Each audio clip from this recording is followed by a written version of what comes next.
Pemirsa, bisnis kria di Indonesia memiliki potensi yang besar dengan didorong oleh kekayaan budaya dan sumber daya alam yang melimpah. Di mana industri kria tidak hanya menciptakan produk bernilai seni tinggi, namun juga berkontribusi pada ekonomi lokal dan pelestarian warisan budaya. Salah satu pelaku bisnis di industri kria ialah Raya Craft, yang merupakan produsen kerajinan tangan lokal berkualitas tinggi yang telah menciptakan karya kria unik hingga diekspor ke sejumlah negara di dunia. Lantas, seperti apa strategi Raya Craft dalam memperkenalkan industri kria dalam negeri ke mancanegara? Simak perbincangannya bersama dengan founder Raya Craft, Herlina, hanya di Women's Talk. Halo pemirsa Women's Talk, kembali berjumpa bersama saya Rosa Lincio dan kali ini saya sudah berada di kantor Raya Craft. Kita di episode kali ini akan membahas bagaimana kemudian kerajinan ataupun kria dari rotan ini punya pangsa pasar yang besar ternyata di dunia dan peminatannya masih sangat tinggi. Kita akan bergabung bersama dengan co-founder dari Raya Craft yaitu Bu Herlina. Halo Ibu, apa kabar? Iya, baik. Kabar baik ya Bu ya. Terima kasih sudah menyempatkan waktu bersama kita di IDX Channel. Ibu dari tadi saya perhatiin ini kerajinannya bagus-bagus sekali begitu. Ini ada animal basket, ada hiasan vas dan juga biasanya ini rata-rata untuk keperluan home decor ya Bu ya? Iya, betul. Oke, ini ternyata di balik kerajinan-kerajinan ini semuanya ternyata adalah handmade ya Bu ya? Betul. Handmade yang dikerjakan oleh pengrajin-pengrajin lokal dari beberapa kota gitu ya. Sebelum kita bahas lebih lanjut mengenai produk-produk dari Raya Craft sendiri, mungkin boleh diceritakan Bu asal-usul mendirikan Raya Craft itu seperti apa? Jadi awalnya kita tuh tertarik dengan dunia ekspor. Pas zaman masa COVID, konten ekspor bermunculan di sosial media gitu. Dan kemudian kami mulailah belajar ekspor dari YouTube, kelas berbayar. Kemudian kita dapat ekspor coaching program dari PPEI yang sekarang jadi PPEJP, itu dari Kemendak. Kita 1 tahun dibina untuk ekspor. Dan kita melakukan market research. Dan kita temuin ternyata minat untuk kerajinan rotan di Indonesia tuh cukup besar. Dan akhirnya kita mulailah si Raya ini. Oke, ternyata setelah dilakukan penelitian memang sampai saat ini peminatannya memang cukup besar begitu ya. Betul. Dan menarik untuk membahas bagaimana kemudian pengalaman, experience ataupun peminatan Ibu Herlina sendiri terhadap kerajinan rotan. Sebetulnya mungkin boleh sedikit cerita sebelumnya background Bu Herlina sendiri seperti apa, bagaimana kemudian bisa punya ketertarikan untuk menekuni industri ini. Saya sendiri backgroundnya adalah desain grafis, terus suami saya backgroundnya adalah arsitek. Saya pribadi sebenarnya kagum sih dengan kria-kria yang ada di Indonesia gitu.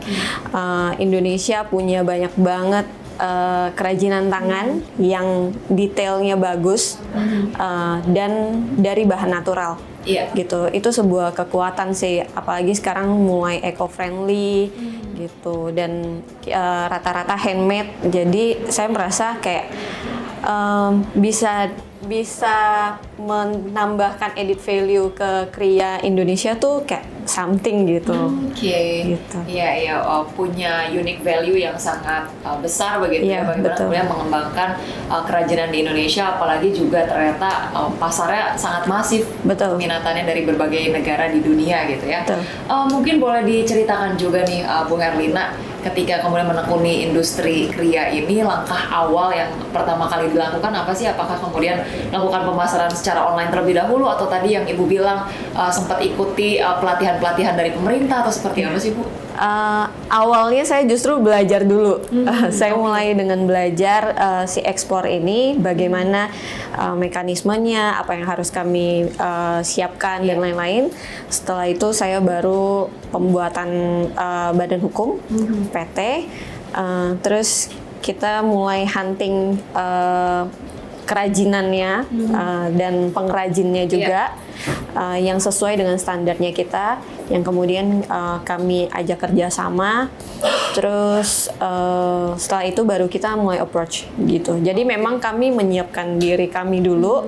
Setelah kaminya siap, kami approach keluar gitu. Oke, menarik. Justru proses pembelajarannya terlebih dahulu. Jadi awalnya memang bukan dari iseng, tapi memang minatnya udah besar gitu ya untuk kemudian promosikan produknya ke kancah internasional, karena diketahui memang dari luar permintaannya cukup banyak begitu. Betul. Ya. Tapi asal usul mengambil kata nama Raya Craft sendiri apa nih Bu filosofinya? Saya terinspirasi dari filmnya Disney yang Raya The Last Dragon. Itu pembuatnya adalah orang Indonesia yang Raya sendiri menurut saya Indonesia banget. Pas kita sebut Raya, kita Indonesia Raya gitu. Gitu. Raya sendiri artinya megah, besar, dan kami punya mimpi untuk membawa kriya Indonesia menjadi besar dan dikenal di seluruh dunia sih. Wow, oke. Jadi Raya sebuah mimpi yang besar gitu ya, untuk tidak hanya menciptakan suatu bisnis tapi untuk juga berkontribusi terhadap tanah air gitu ya, memperkenalkan dan mengembangkan industri kriya kita keluar gitu ya. Kalau boleh di-share Bu, beberapa negara yang sudah menjadi klien dari Raya Craft sendiri, negara-negara tujuannya apa aja nih Bu? Iya, kita sudah pernah pengiriman ke Dubai, kita juga ke Jepang, Kanada, terus Riyadh, sama Korea. Oke, tadi ada sejumlah negara tujuan, bahkan tidak hanya di Asia saja, tapi sampai ke Eropa juga gitu ya. Mungkin melihat beberapa permintaan dari negara-negara yang berbeda, biasanya karakteristik permintaan klien-klien di masing-masing negara ini mungkin ada kesamaan atau perbedaannya nggak Ibu? Ada perbedaan sih. Kalau yang di Asia sukanya kecil dan materialnya juga kecil, dan mereka suka yang permukaannya halus. Kalau untuk yang di Timur Tengah kayak Dubai gitu, mereka suka yang rough.